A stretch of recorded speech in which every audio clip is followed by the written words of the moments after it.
اللہ رب العزت کے نام سے جو بڑا مہربان نہایت رحم کرنے والا ہے۔ دیکھیے، میں نے بذات خود اس زندگی میں بہت سارے تجربات کیے ہیں، بہت سارے تجربات سے میں خود گزرا ہوں۔ ان تجربات کی روشنی میں نے بہت کچھ سیکھا۔ چند ایک باتیں آج کے اس مختصر سے پیغام میں آپ کے ساتھ شیئر کرنے لگا ہوں۔ نمبر 1، کبھی بھی اپنے ٹرسٹ کو، اپنے اعتماد کو یا پھر اپنے بھروسے کو کسی کے ہاتھ میں گروی نہ رکھیں۔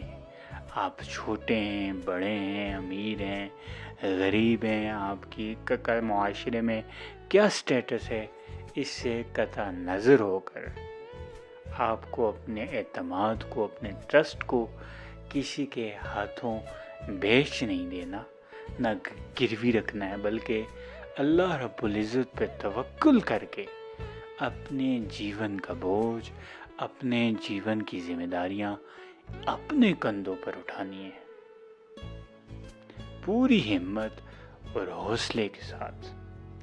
اور نمبر 2، کبھی بھی اپنی زندگی میں ان لوگوں کو جو آپ کے عزیز تر ہیں، آپ کے مقرب ہیں، آپ کے دوست ہیں، آپ کی آنکھوں کی ٹھنڈک ہیں، آپ کے دل کا سکون ہے، کبھی بھی انہیں کسی بھی صورت، کسی بھی قسم کے امتحان یا آزمائش سے نہ گزاریں۔ کبھی بھی ایسا سوچیے گا بھی مت۔ نمبر 3، بزنس ہو یا ٹریڈ، ہمیشہ پروفٹ یا لاس سے تھوڑا بالا تر ہو کر آپ کی ڈیلز ہانیسٹی یا پرنسپل بیسڈ ہونی چاہیے۔